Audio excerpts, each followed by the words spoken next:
जय हिंद दोस्तों, स्वागत है आपका सतीश सर के वीडियोज में। और अर्थव्यवस्था चैप्टर पार्ट 2 जो है उसको लेकर हम उपस्थित हुए हैं। उम्मीद है आपको अच्छा लगेगा और आपका ज्ञानवर्धन होगा और परीक्षा की तैयारी अच्छे से हो पाएगी। तो चलिए बिना समय गवाए वीडियो को शुरू करते हैं। पहला प्रश्न है हमारा कि भारत में कौन सी नोट निर्गमन प्रणाली प्रचलित है। भारत में न्यूनतम कोष प्रणाली जो है वो प्रचलित है। देखिए, नोट निर्गमन से हमारा तात्पर्य है कि हमारे देश का जो नोट कौन निर्गमन करता है, RBI, reserve bank of India. और यह जो नोट छापता है वो ऐसे ही नहीं नोट छाप देता है। इसके पीछे एक मैकेनिज्म है जो काम करता है, एक तरीका है जो काम करता है। पहले जो था वो पूछता है कि आनुपातिक कोष प्रणाली थी। ये भी प्रश्न पूछता है कि पहले कौन सी प्रणाली थी। तो पहले आनुपातिक कोष प्रणाली थी,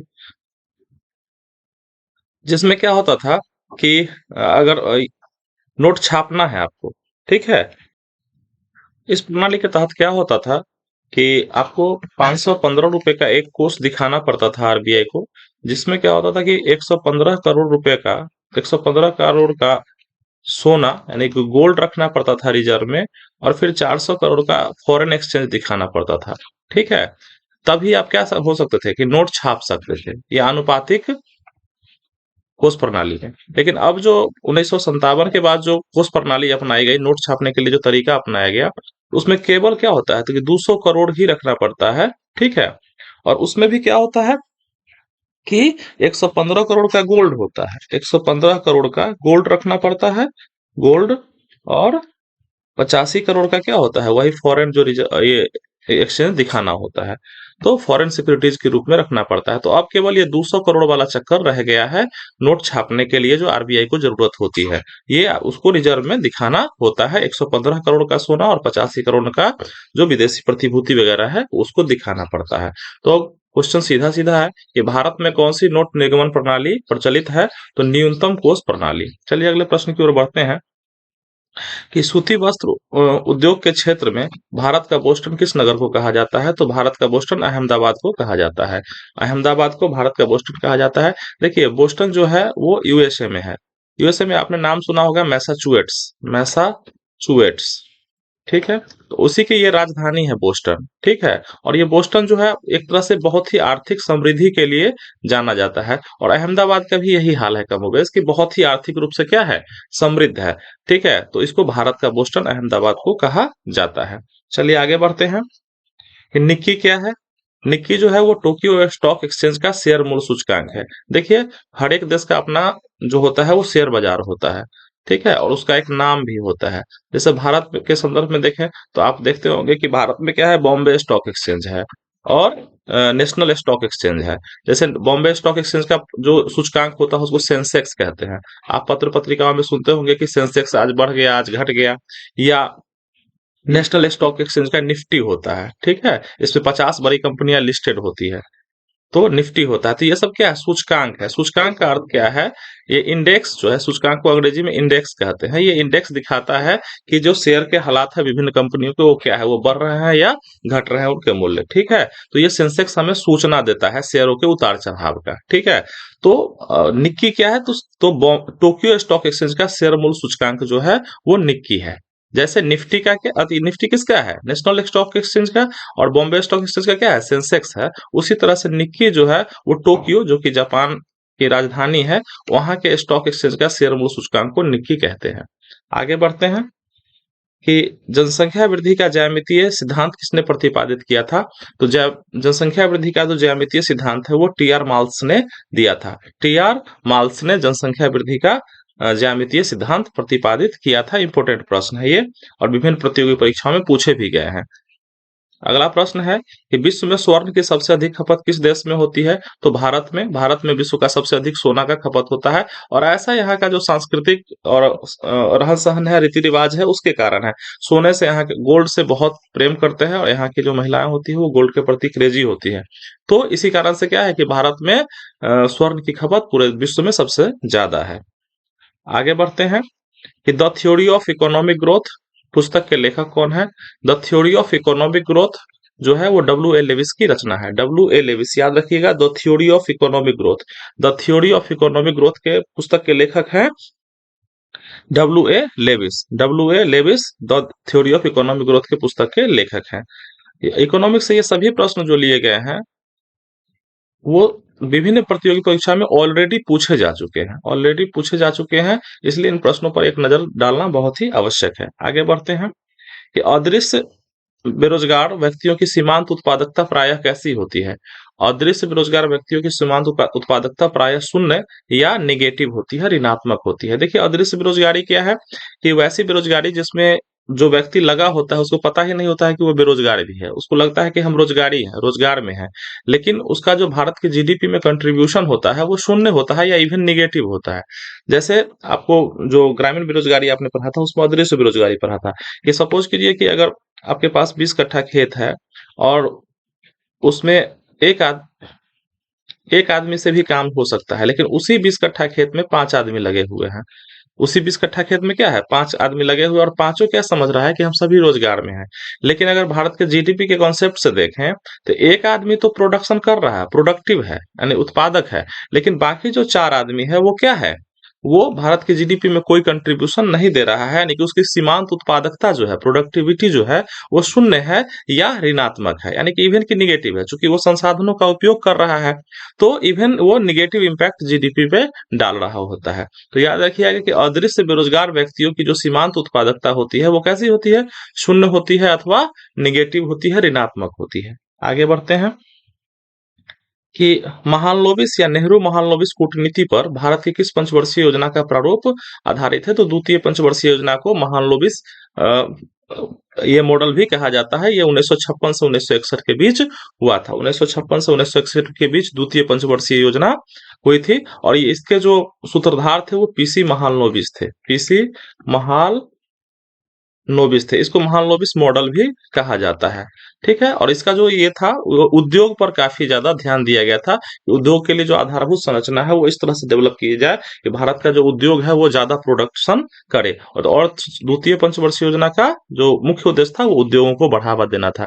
जैसे पहला का कोई पूछेगा तो कहिएगा कि कृषि, पहला में कृषि पर ध्यान दिया गया था पहले पंचवर्षीय योजना में, और दूसरे में उद्योग, जिसको महालनोबिस साहब ने डिजाइन किया था। चलिए आगे बढ़ते हैं कि किसी देश का जीवन स्तर प्रमुखतः किससे जाना जाता है?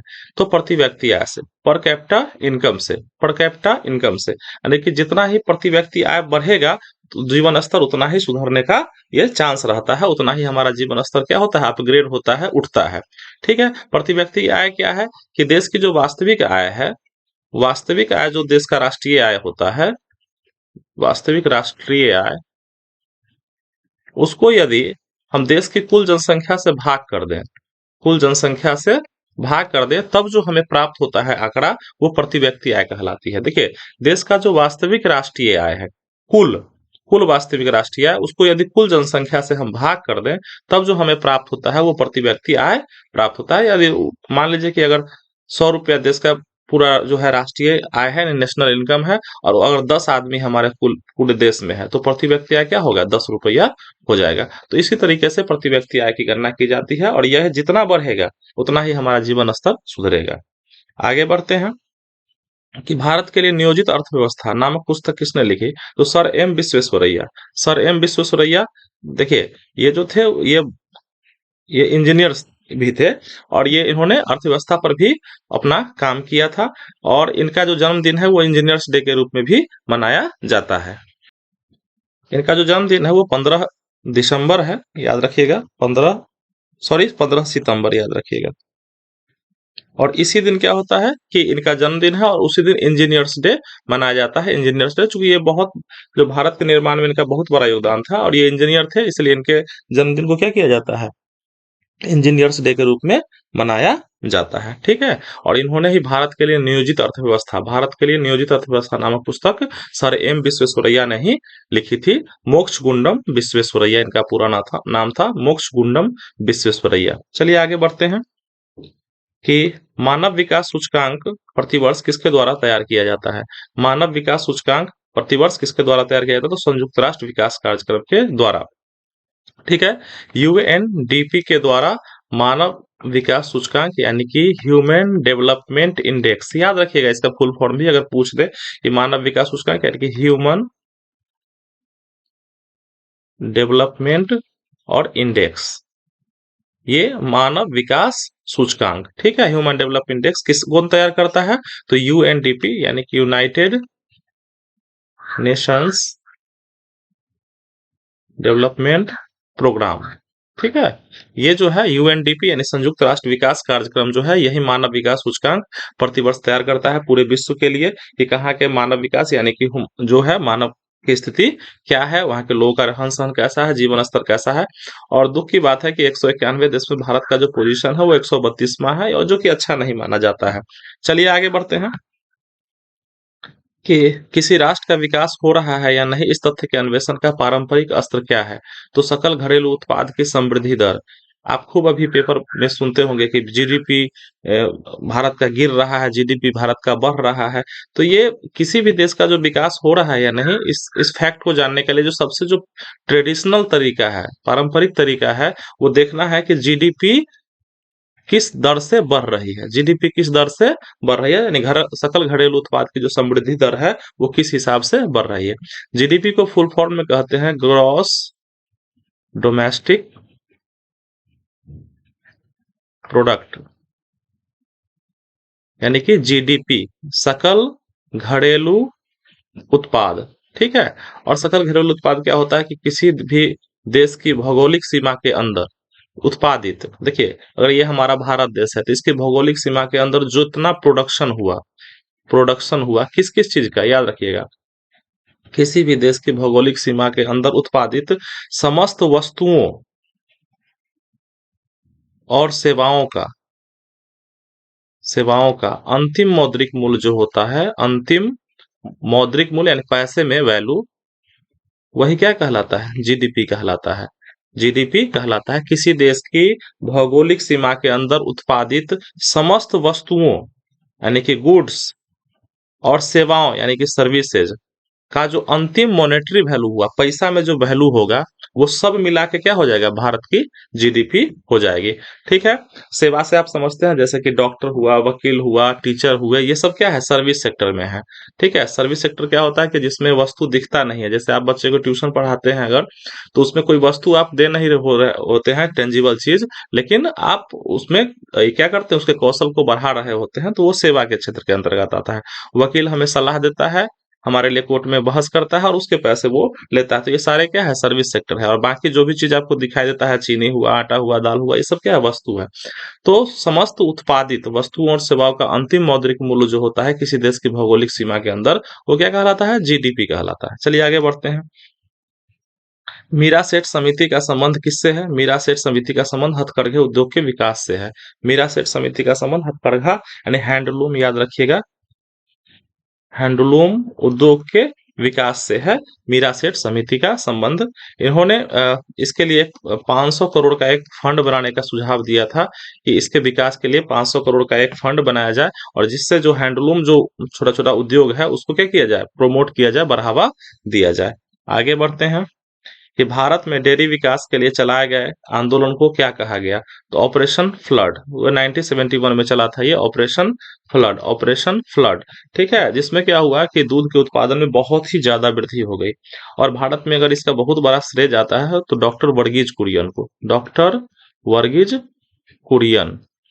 वर्गीज कुरियन को भारत में जो दूध के उत्पादन में जो क्रांति हुई, ठीक है, उसका श्रेय बहुत ज्यादा डॉक्टर वर्गीज कुरियन जी को जाता है। उन्होंने एक सिस्टमैटिक चेन भी बनाया, मतलब प्रोडक्शन से लेके मार्केटिंग तक के स्ट्रेटजी को उन्होंने तैयार किया, और इनको डेयरी के क्षेत्र के लिए बहुत बड़ा नाम है ये, उसके विकास के लिए। तो ऑपरेशन फ्लड जो था वो डेयरी विकास के लिए चलाया गया था, 1971 में प्रारंभ हुआ था।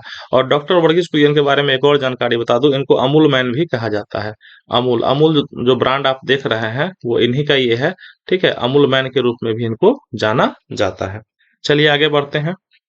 प्रत्यक्ष कर क्या होता है?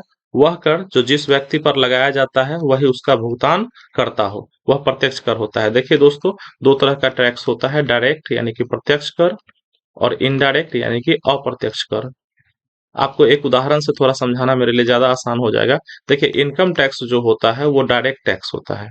इनकम टैक्स क्या है? डायरेक्ट टैक्स है। और बाकी जैसे जीएसटी वगैरह क्या है, ये इनडायरेक्ट टैक्स और भी इसमें इंक्लूड है, लेकिन मैं अभी चर्चा को ज्यादा लंबा नहीं खींचना चाहता। तो डायरेक्ट टैक्स में क्या होता है कि इनकम, जैसे मैं नौकरी कर रहा हूँ, तो हम मुझे सैलरी मिलती है, ठीक है, तो उसमें से जो टीडीएस कटता है, या मान के चलिए इनकम टैक्स में भरता हूँ, ठीक है, तो क्या है, ये डायरेक्ट टैक्स है। अगर ये मुझ पर लगा है तो मुझी को पे करना है। जैसे इनकम टैक्स मुझ पर इम्पोज हुआ है, तो मैं सैलरी अगर कमा रहा हूं तो मुझे ही जमा करना होगा, ठीक है, मुझे ही ये देना पड़ेगा इनकम टैक्स। लेकिन जीएसटी में क्या होता है, इनडायरेक्ट टैक्स में, कि सपोज कीजिए एक निर्माण हुआ पार्ले जी का, ठीक है, और यहीं पर क्या हुआ, प्रोडक्शन हुआ, और यहीं पर इस पर क्या हो जाता है, जीएसटी इम्पोज हो जाता है, जीएसटी इस पर लग गया। लेकिन ये भुगतान इसको न करके लास्टली किसको करना होता है, जो कंज्यूमर होता है, लास्ट उपभोक्ता, उसको बियर करना पड़ता है उपभोक्ता को, ठीक है। तो याद रखिए कि ये इनडायरेक्ट रूप से हुआ, कि लगा यहाँ लेकिन भुगतान कहाँ करना हुआ, यहाँ, जबकि बीच में बहुत सारे चैनल थे, सीएनएफ था, होलसेलर था, ये सब था, लेकिन भुगतान किसको करना पड़ा, उपभोक्ता को। लेकिन डायरेक्ट टैक्स में ऐसा नहीं होता है, वो जिस पर लगता है उसी को वो भुगतान करना पड़ता है। और डायरेक्ट टैक्स का सबसे ज्यादा अच्छा उदाहरण जो है वो इनकम टैक्स है, आयकर है। तो प्रत्यक्ष कर क्या होता है कि वह कर यानी वह टैक्स जो जिस व्यक्ति पर लगाया जाता है वही उसका क्या करता है, भुगतान करता है। आगे बढ़ते हैं कि राजा चलैया समिति की सिफारिशें किससे संबंधित थी। राजा चलैया या राजा चलैया भी कहाँ कहीं कहा जाता है। तो राजा चलैया समिति की जो सिफारिशें थी वो प्रत्यक्ष व परोक्ष कर की संरचना से संबंधित था, यानी कि डायरेक्ट टैक्स और इनडायरेक्ट टैक्स की जो संरचना थी उससे संबंधित इनकी संस्कृति थी। कैसे इसको बहुत ही सिस्टमेटिक ढंग से डायरेक्ट टैक्स और इनडायरेक्ट टैक्स को लगाया जाए, तो उससे संबंधित राजा चलैया समिति की सिफारिशें थी। डायरेक्ट टैक्स और इनडायरेक्ट टैक्स कर की संरचना से संबंधित थी। आगे बढ़ते हैं। महाजन समिति का संबंध किस उद्योग से है। महाजन समिति का संबंध जो है वो चीनी उद्योग से है। महाजन समिति का संबंध चीनी उद्योग से है। महाजन समिति का संबंध चीनी उद्योग से है। बैंक दर से क्या तात्पर्य है। तो बैंक दर वह दर है जिस पर भारतीय रिजर्व बैंक वाणिज्यिक बैंकों को उधार देता है। देखिए, मैंने पिछले वीडियो में आपको बताया था दो दर के बारे में, और रेपो रेट और reverse repo rate. Reverse repo rate, अच्छा, मैंने ये भी बताया था कि रेपो रेट के द्वारा भी जो होता है, वो जो वाणिज्यिक बैंक है वो आरबीआई से लोन लेते हैं। लेकिन देखिए, एक और होता है बैंक दर। होता क्या है कि जैसे यहाँ पर एसबीआई है, ये एक कॉमर्शियल बैंक है, और आरबीआई जो कि केंद्रीय बैंक है। एसबीआई को जब भी पैसे की जरूरत होती है तो क्या करता है, वो आरबीआई से पैसे लेता है। लेकिन लेने के लिए दो तरीका होता है, आरबीआई दो तरीके से पैसा देता है। एक, तो आप जो है सिक्योरिटी कुछ जमा कीजिए। एक तरीका है कि सिक्योरिटी जमा कीजिए कुछ ना कुछ गारंटी के रूप में, ठीक है, कुछ ना कुछ अपना बॉन्ड वगैरह वहां पर जमा रखिए, ठीक है, डिजिटली फॉर्म। और दूसरा तरीका जो है वो है बिना सिक्योरिटी के, बिना सिक्योरिटी के, ठीक है। तो याद रखिएगा, देखिए, जो सिक्योरिटी दे के जो लोन आरबीआई से एसबीआई ने लिया, उस पर जो लगता है, ठीक है, उस पर रेपो रेट लगता है, उस पर रेपो रेट लगता है, ठीक है। जैसे कि उदाहरण के लिए रेपो रेट अगर 6% है, और बिना सिक्योरिटी का जो ये पैसा आरबीआई से लेगा, वो भी थोड़े समय के लिए लेता है, तो उस पर जो लगता है वो बैंक रेट होता है, ठीक है। और बैंक रेट जो होता है वो जैसे 6.25% के आसपास है अभी, ठीक है। हमेशा याद रखिएगा कि रेपो रेट से बैंक रेट ज्यादा होता है, ज्यादा ब्याज आरबीआई बैंक रेट से लेती है रेपो रेट की अपेक्षा। इसके पीछे कारण ये है कि ये बिना सिक्योरिटी का लोन इसने एसबीआई को दिया था अपनी तत्काल जरूरतों को पूरा करने के लिए। और चूंकि ये सिक्योरिटी के साथ दिया है तो इस पर रेपो रेट और चूंकि कम इंटरेस्ट, जैसे आप जाते हैं बैंक में, अगर आप कुछ गिरवी रखना चाहते हैं तो आपको जल्दी लोन मिल जाता है। लेकिन अगर आप कुछ नहीं देना चाहते तो आपको बहुत सारा कागज पत्र लेना पड़ता है, या रेट ऑफ इंटरेस्ट भी उसका बढ़ जाता है। तो याद रखिए कि बैंक रेट जो है वो बिना सिक्योरिटी का लिया गया लोन है वाणिज्यिक बैंक के द्वारा, ठीक है। और रेपो रेट जो है वो सिक्योरिटी के साथ लिया जाने वाला लोन है। आगे बढ़ते हैं कि सरकारी मंत्रालयों, विभागों तथा सार्वजनिक क्षेत्र के उपक्रमों के कार्यक्रमों के लिए जिस बजट प्रावधान की व्यवस्था की जाती है वह कौन सा बजट कहलाता है। तो उसको अनुपालन बजट कहते हैं। क्या कहते हैं उसको, अनुपालन बजट उसको कहते हैं।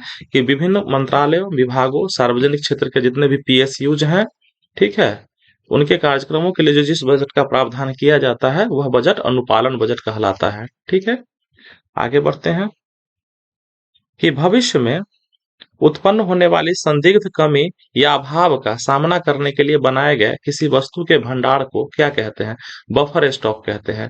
बफर स्टॉक कहते हैं। देखिए, सरकार या विभिन्न एजेंसी जो होती है वो क्या करती है कि एक निश्चित समय में उसको पता होता है कि कुछ दिन बाद इस चीज की किल्लत होने जा रही है। जैसे सपोज कीजिए, हम उदाहरण ही ले लेते हैं, प्याज है। ठीक है। प्याज एक निश्चित समय में बहुत सस्ता होता है, फिर उसके बाद उसकी इतनी किल्लत हो जाती है कि मत पूछिए।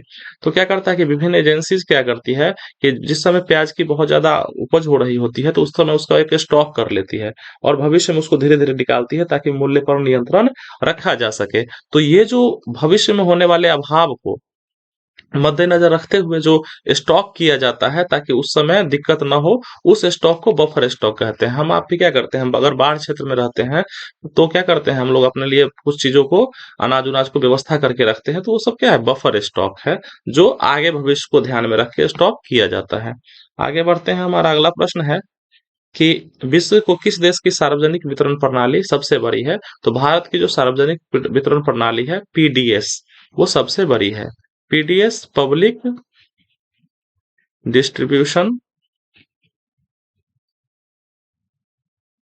सिस्टम।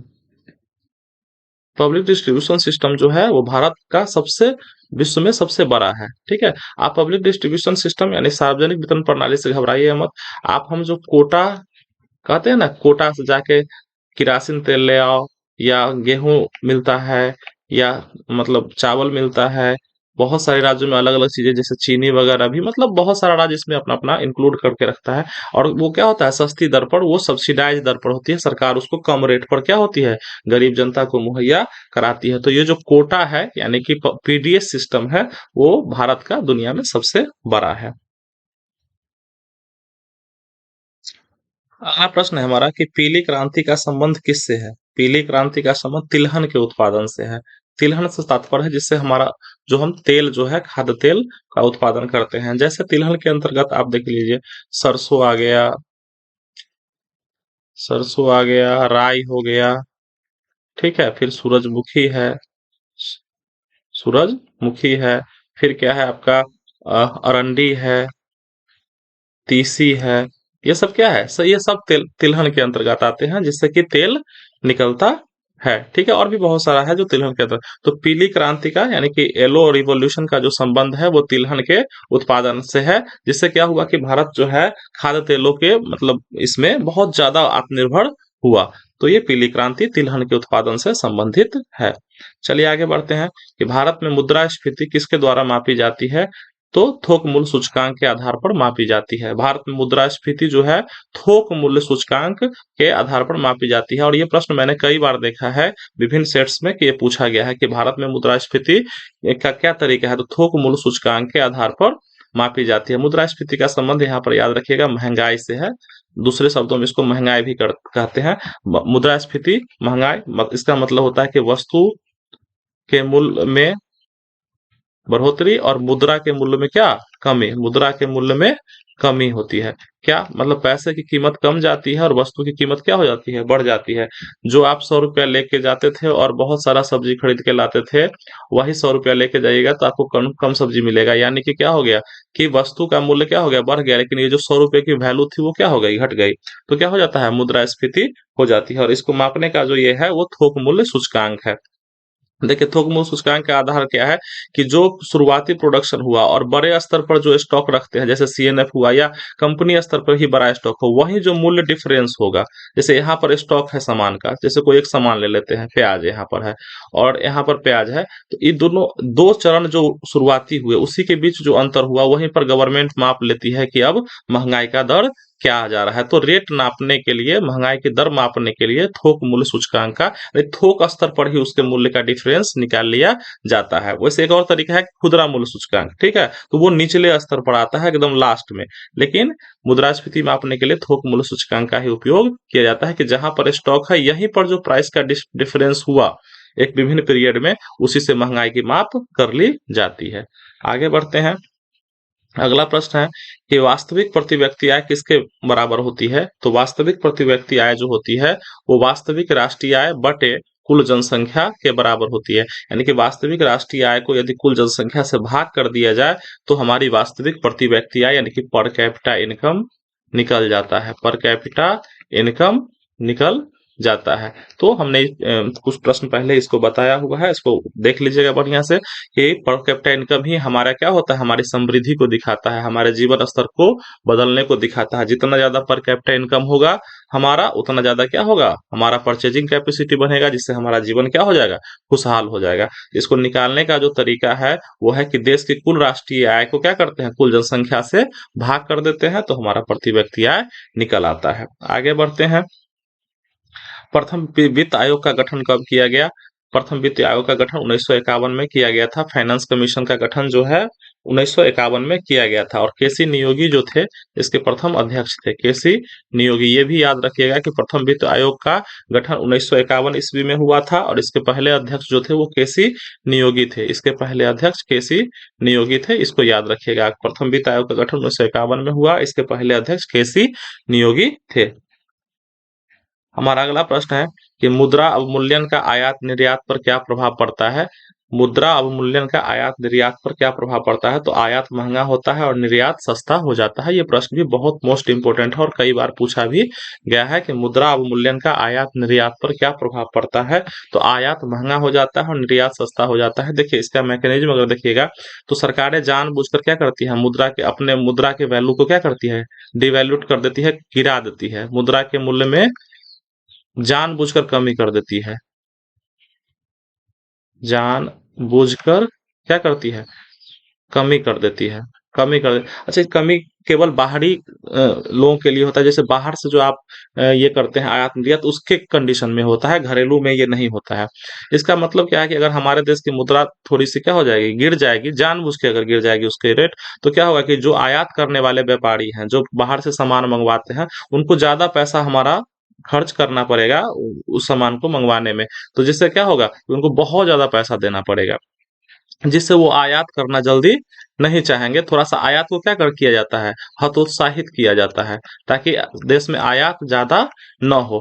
और वहीं पर क्या होता है कि निर्यात सस्ता हो जाता है, क्योंकि यही जब भेजते हैं तो हमको विदेशी मुद्रा प्राप्त होगी, निर्यात जब हम करेंगे तो विदेशी मुद्रा प्राप्त होगी, तो निर्यात को क्या किया जाता है, प्रोत्साहित किया जाता है इस कंडीशन के द्वारा। याद रखिएगा कि मुद्रा का अवमूल्यन किया जाता है, जिससे आयात क्या हो जाता है, महंगा, और और निर्यात क्या हो जाता है, सस्ता। यानी कि सरकार क्या चाहती है, तो सरकार चाहती है कि आयात को हतोत्साहित किया जाए, यानी कि ज्यादा इंपोर्ट न करे व्यापारी लोग, और निर्यात को खूब इनकरेज करती है, खूब बढ़ावा देती है, खूब आप सामान बेचिए और विदेशी मुद्रा लाइए, जिससे हमारा विदेशी मुद्रा भंडार जो है वो बढ़े। ठीक है, और ये सब किया जाता है भुगतान संतुलन को देखते हुए। भुगतान जो असंतुलन हो जाता है उसको संतुलित करने के लिए ऐसा किया जाता है, मुद्रा का अवमूल्यन, यानी मुद्रा के मूल्य में जानबूझकर की गई कमी। चलिए अगले प्रश्न की ओर बढ़ते हैं कि ग्रामीण आधारभूत संरचना विकास निधि का संचालन किस संस्था के द्वारा किया जाता है? तो ग्रामीण आधारभूत संरचना विकास निधि का ये जो है संचालन नाबार्ड के द्वारा किया जाता है। नाबार्ड, नेशनल, इसका फुल फॉर्म भी देख लीजिएगा, national bank for agriculture and rural development, rural development. ठीक है, national bank for agriculture and rural development, यानी कि कृषि और ग्रामीण विकास के लिए समर्पित जो राष्ट्रीय बैंक है वो क्या है, नाबार्ड है। नाबार्ड ने ना बहुत ज्यादा अच्छा काम किया आधारभूत संरचना के विकास में, खासकर ग्रामीण क्षेत्रों में। और ये क्या करती है, वित्त मुहैया कराती है कृषि के क्षेत्र के लिए, और ग्रामीण जो कुटीर उद्योग, छोटे छोटे लघु उद्योग होते हैं, उसको बहुत ज्यादा ये वित्त यानी कि पैसा मुहैया कराती है ये बैंक, जिससे क्या होता है, ग्रामीण क्षेत्रों में बहुत ज्यादा विकास की संभावना बनी रहती है। और ग्रामीण क्षेत्र को वित्त पोषित करने वाली ये भारत की सबसे मतलब महत्वपूर्ण संस्था है, और ये सरकार द्वारा संचालित है। नाबार्ड की जो स्थापना है वो संसद के एक प्रपोजल के द्वारा, एक अधिनियम के माध्यम से नाबार्ड की स्थापना की गई थी। ठीक है, और ये 1982, यानी कि पूरा अगर डेट देखें तो 12 जुलाई 1982 में इसकी स्थापना हुई थी नाबार्ड की। ठीक है, और इसके संसद के एक अधिनियम द्वारा इसकी स्थापना की गई है नाबार्ड की। इस चीज को भी याद रखिएगा, कभी कभी पूछ देता है कि ये जो संस्थान है वो संवैधानिक है या किस तरीके से बना है, तो आपको बताना होगा कि ये संवैधानिक नहीं है। ठीक है, ये संसद के एक अधिनियम द्वारा इस संस्था को बनाया गया है। चलिए आगे बढ़ते हैं। पंचवर्षीय योजना का अंतिम प्रारूप किसके द्वारा स्वीकृत किया जाता है? तो राष्ट्रीय विकास परिषद के द्वारा पंचवर्षीय योजना का जो है प्रारूप फाइनली ये किया जाता है। देखिए, पंचवर्षीय योजना जो था वो योजना आयोग द्वारा तैयार किया जाता था। योजना आयोग जिसका गठन आप जानते हैं कि 1950 में हुआ था, प्लानिंग कमीशन का। तो ये क्या करती थी, ये संस्था जो थी वो योजनाएं बनाती थी। यानी कि योजना आयोग का काम था पंचवर्षीय योजना को क्या करना, तैयार करना। ठीक है। चूंकि योजना आयोग जो था वो संवैधानिक संस्था नहीं थी, संवैधानिक संस्था नहीं थी। इसका काम है कि योजनाओं को तैयार करना, लेकिन फाइनल जो इसको करता है वो राष्ट्रीय विकास परिषद करता है। योजना आयोग का काम है योजनाओं को तैयार करना, और इसका जो काम है वो राष्ट्रीय विकास परिषद का कि इसको फाइनल करना, क्योंकि योजना आयोग जो है वो संवैधानिक निकाय नहीं है और राष्ट्रीय विकास परिषद जो है संवैधानिक इकाई है। ठीक है, आगे बढ़ते हैं कि भारतीय जीवन बीमा निगम की स्थापना कब की गई? तो भारतीय जीवन निगम बीमा की स्थापना जो थी वो 1 सितंबर 1956 को की गई थी। 1 सितंबर 1956 को की गई थी भारतीय जीवन बीमा निगम यानी एलआईसी ऑफ इंडिया की स्थापना 1 सितंबर 1956 को की गई थी। अगले प्रश्न की ओर बढ़ते हैं कि स्वतंत्रता प्राप्ति के पश्चात देश का पहला आम बजट 26 नवंबर 1947 को प्रस्तुत किया गया।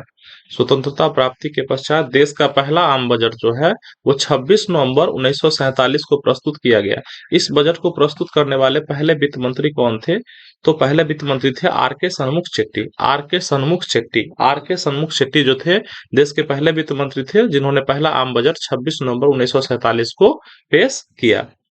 ठीक है, तो उम्मीद है आपको हमारा जो ये अब भारत की अर्थव्यवस्था यानी इकोनॉमिक्स पार्ट 2 जो हमने ये अभी ये किया आपको पसंद आया होगा। और अगर आपको पसंद आया तो अपने दोस्तों के बीच जरूर इस वीडियो को शेयर कर दीजिए और हमारे चैनल को सब्सक्राइब कर दीजिए। बिल्कुल ही निःशुल्क है, फ्री है। धन्यवाद, हमारे साथ बने रहिए। जय हिंद।